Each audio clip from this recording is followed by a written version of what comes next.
Hello, class 6. Hope you are well. We were reading Puja and festivals, and today we will complete the chapter and start a new chapter. So, the last part, lesson 6. Lessons and impact of worshipping goddess Saraswati. Saraswati দেবীকে বন্দনা করার ইম্প্যাক্টটা কি? Impact মানে হচ্ছে ফল, result এখানে ভালো করে result বলা যায় না, এটা তার পরীক্ষা না যে তুমি একদম এটা দিলে এটা পাবে। ফল একটা বৃহৎ অর্থে ইম্প্যাক্ট শব্দটা অনেক কিছুতে ইউজ করা হয়। যে আমি স্কুলে গিয়ে টিচারের সাথে কথা বলে ইমপ্রেশন, ইম্প্যাক্ট, হ্যাঁ, কাছাকাছি শব্দ, একদম টোটালি সিনোনিমস না। ইম্প্যাক্ট অর্থ রেজাল্ট এরকম, কিন্তু এরকম 10-এ 10 পেয়েছি অঙ্কের মতো ওরকম না আর কি। Saraswati is the goddess of knowledge. Saraswati হচ্ছে বিদ্যার দেবী। আমার নিশ্চয়ই বাংলাটা বলতে হবে না, আই থিঙ্ক তুমি এগুলো সিম্পল ইংলিশ বুঝে যাবে। The Hindu worships Saraswati for removing the darkness of mind and developing knowledge. Knowledge না থাকলে মন কখনো আলোকিত হয় না, তাই মনকে আলোকিত করার জন্য। ডার্কনেস রিমুভ মানে মনের সব কালো দূর না। মানুষ অনেক নলেজেবল হয়েও কিন্তু কি হতে পারে, ডার্ক মাইন্ডেড হতে পারে। ডার্ক মাইন্ডেড মানে কি বুঝো? মানে অন্যায়কে ন্যায় বলেও জানতে পারে, কিন্তু যেটা একটা জিনিস তোমার কাছে অন্যায় লাগে অন্যের কাছে কিন্তু এটা ন্যায় হতে পারে। সো এই যে ডার্কনেস গুলো আমাদের মধ্যে আছে, এটা দূর করার জন্য এবং সঠিক জ্ঞান লাভের জন্যই আমরা সরস্বতী পুজো করি। That's the eagerness of gaining knowledge. এই যে তোমার ডার্কনেস অফ মাইন্ড, এই যে শব্দটা বললাম, রাবণ কিন্তু কঠিন শিব ভক্ত ছিল। রাবণকে মারার জন্য কাকে নেমে আসতে হয়েছিল? অবতার হয়ে ভগবানকে নেমে আসতে হয়েছিল। তাহলে রাবণের কি নলেজ ছিল না? অবশ্যই নলেজ ছিল, but there was some darkness of mind in him, যেভাবে পোর্ট্রে করা হয়েছে। কিন্তু আমরা তো গল্পটা, আমাদের যেসব গল্প আছে, আমাদের মাইথোলজিক্যাল, হিন্দু মাইথোলজিক্যাল গল্পগুলো সবগুলোই কিছুটা সিম্বলিক। ভগবানকে দুভাবে পাওয়া যায়, একটা হচ্ছে এক্সট্রিম হেট্রেড, আরেকটা এক্সট্রিম ডিভোশন, প্রচন্ড ঘৃণা অথবা প্রচন্ড ভালোবাসা। বলা হয় এগুলো ফ্লিপ পার্ট। ভালোবাসা, তুমি তাকেই ঘৃণা করতে পারবে, যাকে প্রচন্ড ভালোবাসবে। So these are flip parts of A coin. রাবণের কিন্তু অনেক জ্ঞান ছিল, but he choose the darkness of mind. So এটাই হচ্ছে ডার্কনেস অফ মাইন্ড। মানুষ নলেজেবল হলেই যে মানে ওর মাইন্ডটা আলোকিত হবে তা কিন্তু নয়। Thus, the eagerness of gaining knowledge increases. জ্ঞানের স্পৃহাটা বাড়ে। In our society, there is great importance of Saraswati Puja. The Hindu students of school and college celebrate the day with a deep veneration. They dedicate Pushpanjali to Goddess Saraswati, purify themselves and increase the power of gaining knowledge. During Saraswati Puja, all classes of people gather in various temples to offer floral tributes and participate in discussion among them about different topics which play a helpful role to widen knowledge. On the other side, they inquire about one's well-being to each other, and this intensifies affinity with the people, and this affinity helps to advance the society to the path of prosperity. প্রত্যেকটা পুজো festival মনে রাখবে একটা জিনিস কিন্তু সব সময় হিন্দু ধর্মে বারবার করে বলা হচ্ছে ধর্মগ্রন্থগুলোতে, যেটা হচ্ছে মানুষে মানুষে সংযোগ, মানুষে মানুষের সম্পৃক্ততা, মানুষের মানুষের সোশ্যাল ওয়েলফেয়ার, যার থেকে একটা সোসাইটি, গুড সোসাইটি গড়ে ওঠে। একটা সোসাইটি যদি ভালো থাকে তাহলে সেই দেশেরও কিন্তু উন্নতি হয়, সেই মানুষগুলোর উন্নতি হয়।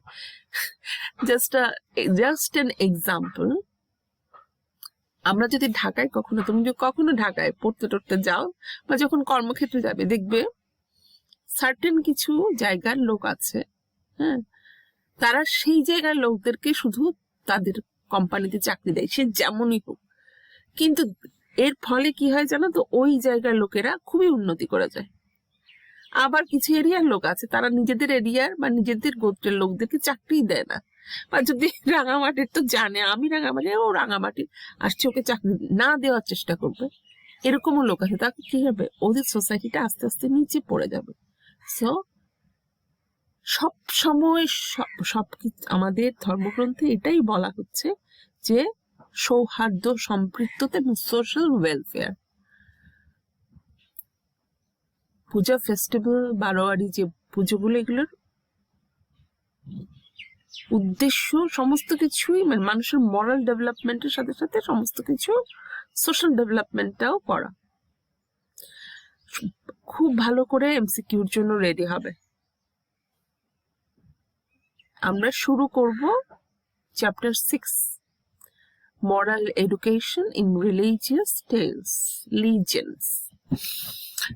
লিজেন্ডস শব্দটার বাংলাটা আমি ঠিক বলতে পারবো না, ইংলিশটা আমি বলি লিজেন্ডারি টেল বলে কিছু কিছু, হ্যাঁ, যেমন মহাভারত, তারপরে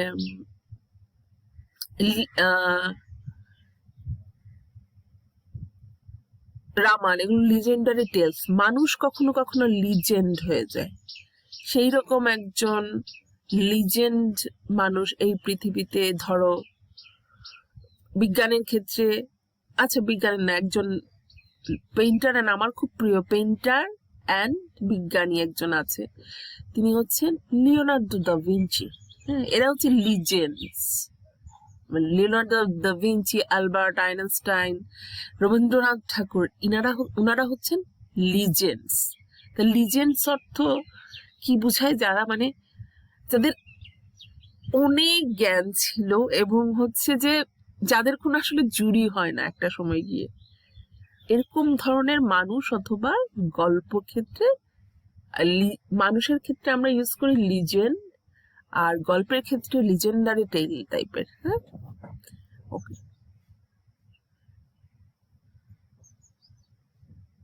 The word নৈতিক, that is নৈতিক মানে moral, has originated from the word নীতি, morality.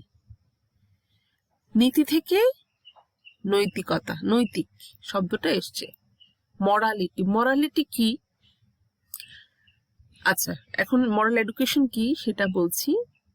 Moral education means the education that teaches us ethics, principles, and that helps us to learn manner and discipline. The kind of education is called moral education. Moral education is a part of religion. Morality-টা কি? Morality এখানে যেটা আছে সেটা জাপানে নাও হইতে পারে না। Morality কিন্তু দেশ টু দেশ ভ্যারি করে, কান্ট্রি টু কান্ট্রি ভ্যারি করে, প্লেস টু প্লেস ভ্যারি করে, ম্যান টু ম্যান ভ্যারি করে মরালিটি। যেমন ধরো মুসলিম ধর্মে, ওদের ধর্ম মতে একটি পুরুষ 4টি নারীকে বিয়ে করতে পারবে। হ্যাঁ, আবার হিন্দু ধর্মে যখন কন্যাদান হয় তখন কিন্তু যখন হচ্ছে ভাওটা নেওয়া হয়, বিয়ের ভাওটা নেওয়া হয়, তখন কি বউ কিন্তু বরকে একটা উইশ করে মন্ত্রের মধ্যে, সেই উইশটা হচ্ছে তোমার যাতে অনেক বউ হয়। সো প্রিন্সিপালস যেমন দেশ ভেদে হয় তেমন সময় ভেদেই হয়। যখন এই 4টা বিয়ে, অনেক বউ, এসবের কথা এসেছিল, তখন কি ছিল? তখন আসলে রেশিও অনুযায়ী মেয়েদের সংখ্যা বেশি, ছেলেদের সংখ্যা কম ছিল। তাই একটা সোশ্যাল বাউন্ডারির জন্য এই নীতিগুলো এসেছিল, রিটেন নীতি। হ্যাঁ, কিন্তু সময়ের সাথে সাথে এখন আমরা আনএথিক্যাল দেখি যে একজন পুরুষ বা নারীর একাধিক বিবাহ বা পার্টনার থাকা দিস অনৈতিক দেখি আমরা। আবার কিছু কিছু দেশে, আবার কিছু কিছু জায়গায়, যেমন হচ্ছে তিব্বতের কাছাকাছি একটা জায়গা আছে তাওয়াং নাম, ওখানে হচ্ছে এক বাসার সব ভাই মিলে একজন বউ বিয়ে করে, কারণ they have to pay for the wife, এবং ওয়াইফই সমস্ত কাজ করে, ঘর সামলায়, বাইরে সামলায়। So principle and morals varies according to time, religion, country, so on and so forth. সবকিছু হচ্ছে আরেকজনের মরালিটি আমাদের যদি মনে হয় যে এটা আমাদের দিক থেকে আনএথিক্যাল, ওপেন পার্সপেক্টিভে থাকতে হবে।